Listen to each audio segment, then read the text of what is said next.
Délicieuse terreur. Délicieuse terreur, l'émission qui vous fait mourir de peur sans jamais vous tuer. Et maintenant, voici une histoire à écouter, écrite et racontée par Laurette. La jalousie rend fauve. Je suis sur la terrasse, étendue dans un transat, noyée de soleil. Je m'étire douillettement dans une flaque de lumière dorée lorsque je perçois le son d'une voix inconnue. En fait, c'est sa voix, cette voix que je déteste tout de suite, tout comme je hais d'emblée l'entièreté de son être. Je me glisse subrepticement par la porte-fenêtre du balcon et me dissimule derrière une lourde tenture chatoyante. Je veux voir sans être vue. Je veux savoir qui elle est et pourquoi elle s'attarde, alors qu'il est presque 11 heures du matin. Quant à Serge, il devrait déjà être en train d'inspecter les écuries depuis déjà 2 heures. Et elle est là, baignée dans les rayons du jour, à demi allongée sur le sofa.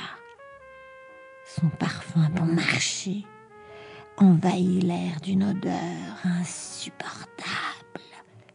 Elle est nue, mais a tout de même eu la décence d'enfiler la veste d'intérieur dont Serge lui a certainement fait l'aumône.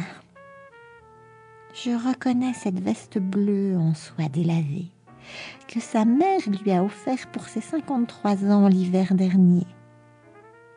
Le vêtement est beaucoup trop large pour elle et découvre lascivement ses épaules rondes, tandis qu'elle s'anime comme une pieuvre échouée par hasard sur le divan, tentaculaire, ondulant ses bras potelés et déployant ses jambes dodues. Elle éclate brusquement d'un rire tonitruant. C'est vrai, Sergi? Tu veux vraiment? Je reviens ce soir. Pour toute la nuit? Oui, Mila, pour toute la nuit, insiste Serge en la regardant fixement. La situation me paraît si étrange. Serge ramène souvent des femmes dans ses appartements privés. Pour une nuit, pas davantage, rien de bien sérieux. Mais celle-là, cette femme-là, ou plutôt cette fille, détonne complètement avec l'ensemble de son palmarès. Serge affectionne plutôt les gourgandines haut de gamme qu'il choisit sur catalogue. Je connais d'ailleurs très précisément les goûts de mon maître en matière de femmes. En résumé, il les aime longilignes, avec des cheveux sages enfermés dans des chignons et des têtes de secrétaire de direction. Il apprécie entre autres qu'elle parle couramment l'anglais et possède une excellente éducation. Il peut ainsi en faire étalage dans des dîners d'affaires face aux négociateurs les plus coriaces. Serge les présente comme « ma petite fiancée ». Elles sont toutes superbes, interchangeables, incolores, inodores. Elles ont la taille fine et demeurent parfaitement prévisibles.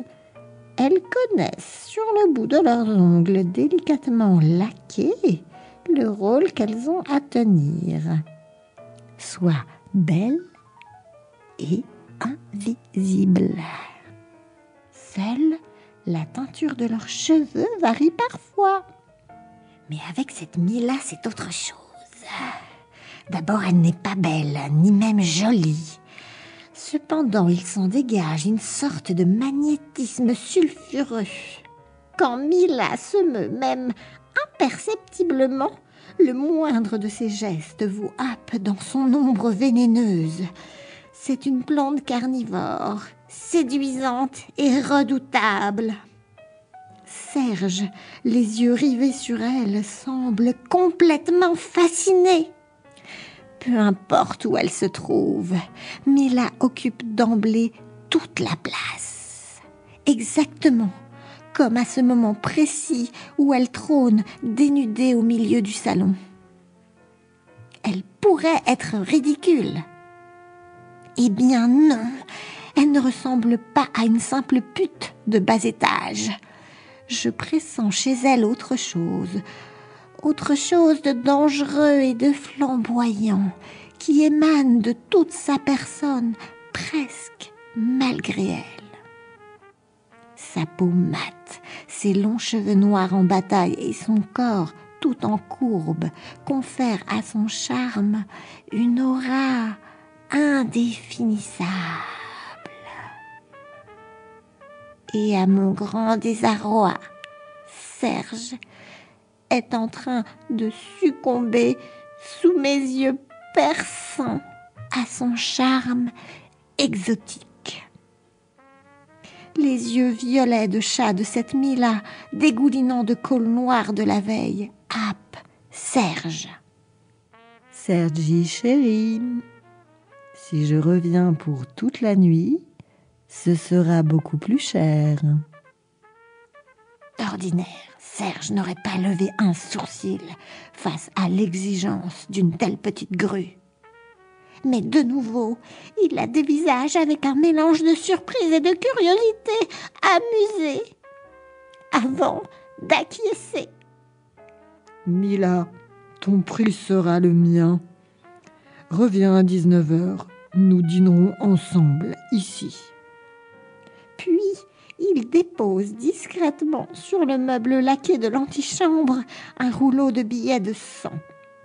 Sans recompter l'argent, Mila s'en empare prestement et le fourre dans son sac de luxe et de contrefaçon.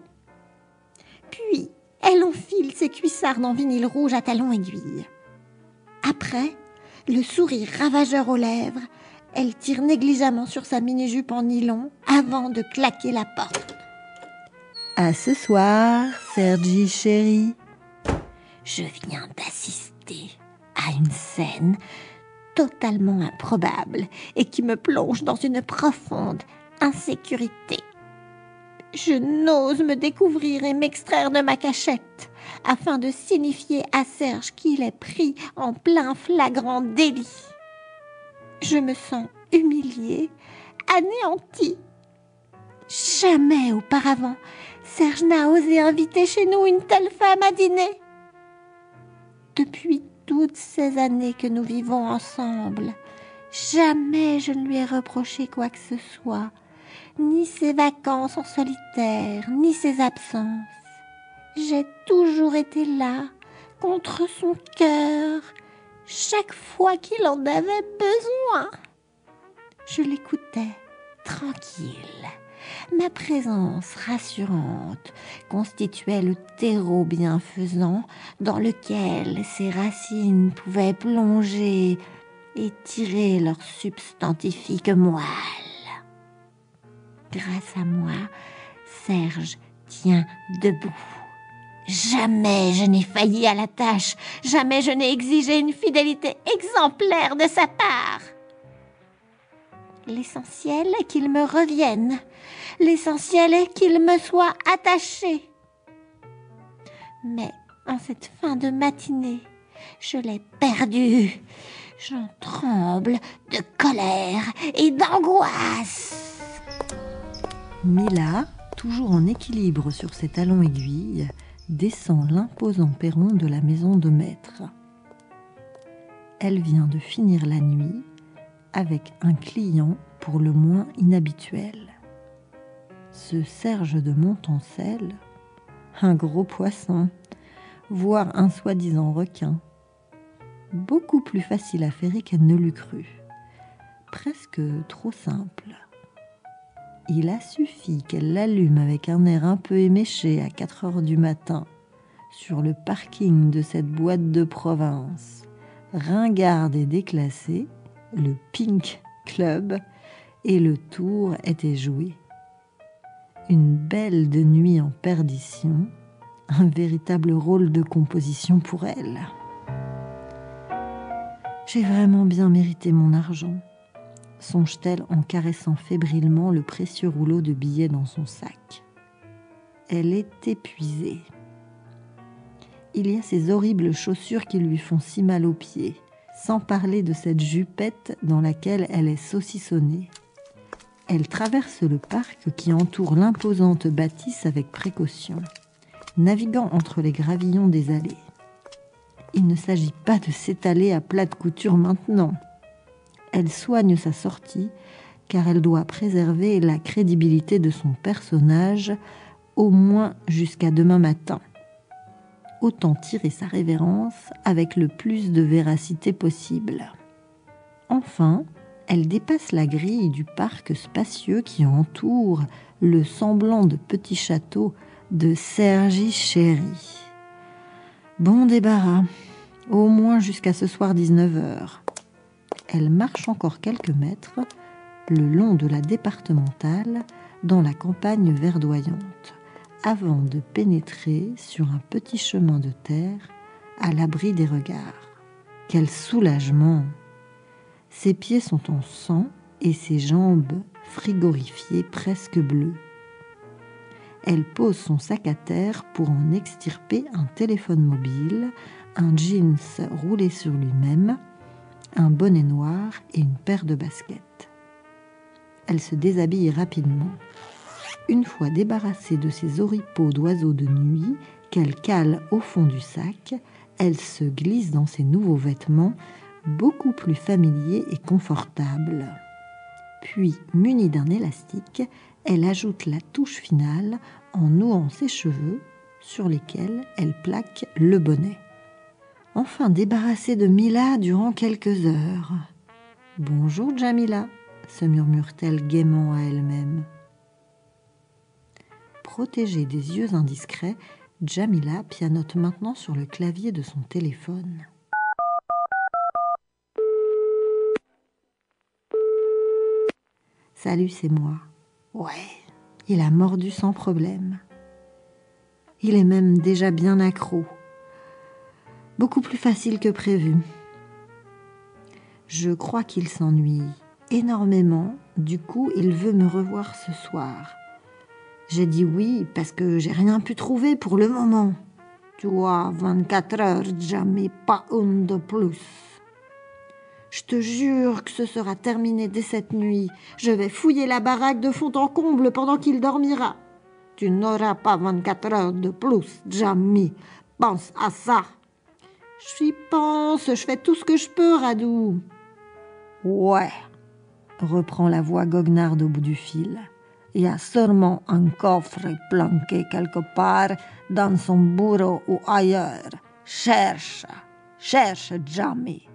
Sinon, c'est Karl et Olivier qui vont te chercher. La menace, à peine déguisée, reste en suspension dans l'air. L'interlocuteur de Jamila a brusquement mis fin à la conversation. On lit la peur et la colère dans ses pupilles améthystes. Et maintenant des larmes, les larmes d'une enfant mouillent son visage. Elle pense à sa mère et à sa petite sœur. Elle n'a pas pu leur parler depuis de longs mois. Elle se souvient du village, du chant matinal du coq, des heures écrasantes de chaleur l'été. Et soudain remontent aussi à sa mémoire les mains de l'homme, les mains de celui qu'elle a fui. Alors, elle ravale son chagrin, crache par terre, se ressaisit. Elle n'a pas le temps de pleurer sur elle-même et encore moins de s'apitoyer sur son sort. Elle doit sauver sa peau, elle veut vivre. Avec un vieux mouchoir en papier qui traîne dans ses poches, elle dissout tant bien que mal le col de la veille sur ses yeux et les larmes qui coulent. Elle se redresse, comme un bon petit soldat qu'elle a toujours été. Il lui reste encore une bonne heure de marche avant de regagner le petit hôtel miteux où elle se terre à la périphérie du village. Il règne maintenant un calme implacable dans l'enfilade des pièces. Porte claquée, Mila envolée, le vide, le silence, pas le moindre bruit. Les parquets cirés ne craquent plus. La tornade passée, Monsieur Serge se retrouve seul. Après la tempête, l'apaisement. Pour la première fois de sa vie, cette quiétude lui pèse. Un sentiment inconnu, une sensation de vide s'immisce en lui. Mila lui manque déjà, lui à qui personne ne résiste, lui à qui personne n'a jamais fait vraiment défaut. Il se rend soudain compte qu'il attend déjà Mila malgré lui. Pour dissiper ce trouble nouveau qui l'envahit par surprise, il pense tout de suite à « ma chérie ». Où peut-elle bien se cacher ? À travers le couloir interminable qui mène aux 4 salles de bain et aux 8 chambres, il appelle « Ma chérie ! Ma chérie !» Elle doit bien être là, repliée quelque part. « Ma chérie !» Sa chère et tendre chérie, toujours aux aguets, jamais lassée de ses bras, ni de se blottir tout contre lui, ni d'écouter ses confidences les plus secrètes. « Ma chérie ! Ma chérie !» Elle, Serge, légèrement décontenancée. Et soudain, au détour de la terrasse, elle apparaît majestueuse, étendue au soleil dans un fauteuil. « Ah, tu es là, ma chérie, viens donc dans mes bras. » Les retrouvailles sont délicieuses. Serge la berce de compliments pendant qu'elle abandonne sa tête sur son épaule. Rien ne paraît de la colère et de la déception qui grondent en elle. Serge s'épanche en promenant délicatement sa main dans la tignasse rousse qu'elle porte altière sur la tête. Il lui parle comme il ne lui a jamais parlé. Il est si bouleversé par sa rencontre de la nuit avec Mila qu'il en oublie définitivement la visite des écuries, la comptabilité et le déjeuner avec son notaire. Aujourd'hui, il a même annulé l'heure de course à pied qu'il s'inflige quotidiennement et a fait l'impasse sur sa séance de sport avec un coach personnel qu'il paie une fortune. Une seule chose l'obsède et le préoccupe, la venue de cette fille pour le dîner. À l'instant même où Mila reparaît, tout part à volo. L'enfer commence. D'abord, elle arrive avec 1 heure de retard. Serge a horreur d'attendre. Il n'aime que la précision. Cependant, il n'émet aucun reproche. Mila a tout de suite soif. « Sergi, chérie, t'aurais pas un petit remontant à m'offrir ? Il gèle dehors. J'ai bien cru que j'allais mourir. » Mila commence donc par écumer le meilleur whisky de Serge, sans omettre bien sûr qu'il l'accompagne copieusement. Serge déteste les piques-assiettes. Serge n'aime pas l'ivresse. Serge ne supporte pas de ne pas garder le contrôle. Cependant, il reste bouche bée et s'enivre avec elle, sans même qu'il ait le temps de s'en apercevoir.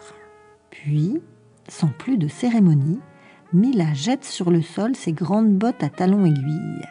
Pieds nus et parfaitement à son aise, elle furette partout avec une agilité déconcertante pour une femme qui vient de s'enfiler au moins une demi-bouteille de whisky. Devant Serge, médusé, et dont la conscience est déjà bien embuée par l'alcool, elle inspecte chaque pièce, chaque alcôve, chaque recoin, ouvrant tiroirs, secrétaires et placards, soupesant d'une main leste et experte chaque objet de valeur. Serge, qui protège habituellement son intimité avec férocité, ne proteste même pas. « Alors, Sergi chéri, je me demande bien où tu planques tes bijoux de famille. » Non contente d'elle-même, elle poursuit ses méfaits en écrasant ses mégots dans tous les récipients à portée de main qui ressemblent vaguement à des cendriers. Elle semble ignorer que ce sont des ouvrages d'art que Serge collectionne amoureusement. Lui qui est pourtant si précautionneux ne bronche toujours pas. Elle a maintenant décidé de prendre un bain avant le dîner, aussi sème-t-elle ses vêtements dans toutes les pièces. Dans l'immense salle d'eau, elle remplit la baignoire à ras-bord, inonde le sol en marbre et abandonne à terre son linge de toilette, encore humide au sortir du bain. Pour une fois qu'elle peut en profiter un peu, pourquoi donc se gêner ? Serge n'apprécie pas vraiment le laisser-aller et le désordre. Mais il n'ouvre toujours pas la bouche. Après son bain, mademoiselle veut manger, mais dédaigne avec mépris le repas délicat livré par l'un des meilleurs restaurants de la ville voisine. Elle fait littéralement une scène à Serge. Serge n'aime pas les cris. Serge aime avoir le dernier mot. Cependant, il abdique sans plus de résistance et commande une horrible pizza 4 fromages par téléphone. À l'arrivée de la pizza, Mila envoie des œillades provocantes au livreur pendant que Serge règle la facture. Serge déteste la pizza 4 fromages. Serge n'aime pas la vulgarité, mais il reste silencieux. La pizza engloutie, Mila fume comme un camionneur, cigarette sur cigarette. Serge déteste l'odeur du tabac froid. Serge n'a rien mangé puisqu'il déteste aussi la pizza, mais il continue à dévorer des yeux Mila avec dévotion, en guise de dîner. Et surtout, il se tait. Il est muet comme une carpe. Quant à Mila, après le dîner, elle entreprend de continuer à faire boire Serge sous prétexte d'étoffer ses connaissances vinicoles. Serge ramène des communs 2 excellentes bouteilles qu'il conserve à portée de main pour les occasions impromptues. À la moitié de la première, il s'affale dans l'un des lits de la chambre la plus proche. Il n'a pas vu Mila dissoudre avec habileté une poudre blanche dans son verre quelques minutes auparavant. À peine Serge a-t-il fermé les paupières d'un sommeil lourd que Mila entreprend à nouveau une fouille des lieux, cette fois-ci beaucoup plus approfondie. Serge ronfle bruyamment de l'autre côté du couloir et c'est avec une méticulosité et une efficacité sans faille qu'elle inspecte tous les recoins. Elle soulève les tableaux, retourne les matelas, vide les tiroirs, sonde les armoires, casse 2 soupières en porcelaine de Limoges, une bonbonnière du 19e siècle et un vase en cristal. Mais rien n'y fait. Pas d'éventuel coffre-fort et pas de documents. Impossible de mettre la main sur ce putain de papier tant désiré par Radou. Elle doit y parvenir, sinon Radou chargera Karl et Olivier de s'occuper d'elle et Mila tient désespérément à la vie. Au bout de 2 heures d'investigation, elle est toujours bredouille et le sommeil de Serge déjà beaucoup plus léger. La panique s'empare d'elle. Elle tourne en rond dans ce décor trop somptueux. On dirait une panthère en cage. C'est alors qu'une idée lui traverse l'esprit. La bibliothèque. En quelques minutes, elle disperse plusieurs rangées de livres classés avec soin. Elle soulève chaque page, examine chaque couverture.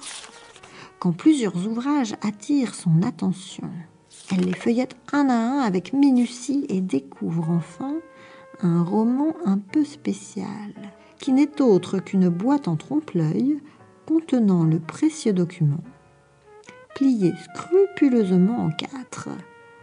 Voilà ce putain de papier que Radou lui réclame.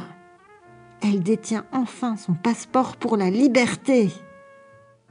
Un soulagement l'envahit.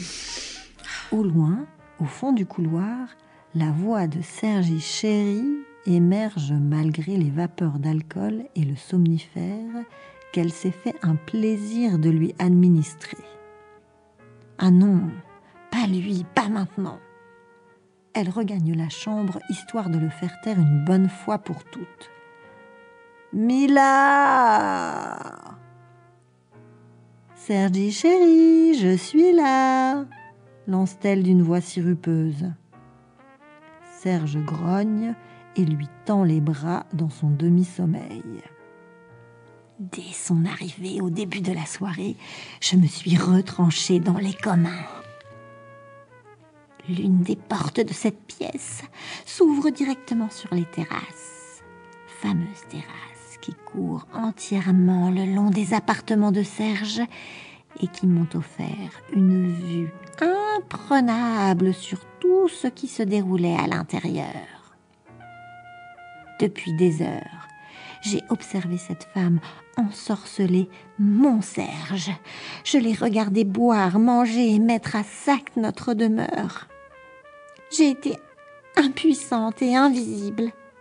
Mila n'a pas perçu ma présence, tout occupée à ses activités de destruction. Je ne sais pas ce qu'elle veut, mais je dois agir au plus vite, quoi qu'il arrive, avant qu'il ne soit trop tard. Quelques minutes après Mila, je me glisse à mon tour dans la chambre. Le spectacle que j'y découvre m'est proprement insupportable. Serge, paisiblement endormi, tient tendrement dans ses bras cette femme à ma place. J'ai mal et j'ai peur. Serge, mon Serge, ne m'a pas regardé de toute la soirée et le pouvoir de cette femme me terrifie. Je m'approche prudemment et tente de réveiller Serge en caressant délicatement son visage. Mais il m'ignore, il m'oublie. La détresse qui m'étreint est abyssale. Et d'un seul coup, voilà cette Mila qui se redresse en sursaut sur le lit et m'assène un violent coup dans les côtes. « Qu'est-ce que tu fais là, saleté ?» Malgré l'éclat de sa voix, Serge, engourdi de sommeil, n'a pas bougé, tandis que les coups de pied de cette femme s'acharnent maintenant sur mes flancs. Alors, toute la rage et la colère jusque-là contenues en moi bouillonnent, débordent et jaillissent incontrôlables. Dans un accès de rage féroce, je me jette d'abord sur elle, puis sur Serge, toute griffe dehors. À ce moment précis, je ne suis plus ma chérie, mais ma vraie nature, animale, reprend ses droits. Je ne suis plus qu'une bête blessée et sauvage, animée par la vengeance qui reprend d'assaut son territoire. Tard dans la matinée, quelques heures plus tard, un stagiaire de la police scientifique vomit le plus discrètement possible dans un massif de fleurs à quelques mètres de l'entrée de la grande maison bourgeoise. Pas très beau à voir, commente la gendarmette en chef, chargée des premières constates. Et pourtant, elle en a vu d'autres. Les yeux des deux victimes ont été proprement crevés et les visages lacérés à l'aide d'un curieux objet encore non identifié. Objet qui a également été planté à plusieurs reprises dans la veine jugulaire de chaque victime. Étrange, la maison a été dévastée, cependant aucun objet de valeur n'a disparu. Quant aux deux morts, ils forment un couple parfaitement improbable. Serge de Montancel, un homme d'affaires propriétaire de chevaux, un notable bien connu dans la région, et cette jeune femme, qui ressemble à une petite racoleuse. Ça ne colle décidément pas. Il y a vraiment quelque chose de bizarre dans cette histoire et de beaucoup trop personnel et même de passionnel. On ne tue pas en s'attaquant impunément au visage de ses victimes de cette manière. Et puis, il y a en outre cet étrange testament retrouvé dans le sac dont on suppose qu'il appartient à la fille. Un genre de testament, celui de Serge de Montancel, indiquant qu'il lègue tous ses biens à ma chérie. Il y a vraiment des cinglés partout, songe la gendarmette en considérant le témoin qui s'avance vers elle. C'est Madame Bernard, l'employée de maison, une vieille petite femme maigre qui a découvert les corps ce matin en prenant son service. Elle tient dans ses bras une magnifique chatte angora au pelage blanc, maculée de taches rouges sanguinolentes. Cet animal était la seule vraie amie de Monsieur Serge. Il l'adorait. Pauvre bête, elle a dû en voir des choses affreuses cette nuit. Ah, si les chats pouvaient parler. Si les chats pouvaient parler, ma chérie sourit de son sourire le plus carnassier. Ils auraient bien des choses à raconter. Et levée bien au chaud contre Madame Bernard, elle miaule de contentement. Miaou, miaou, miaou, miaou, miaou, miaou, miaou,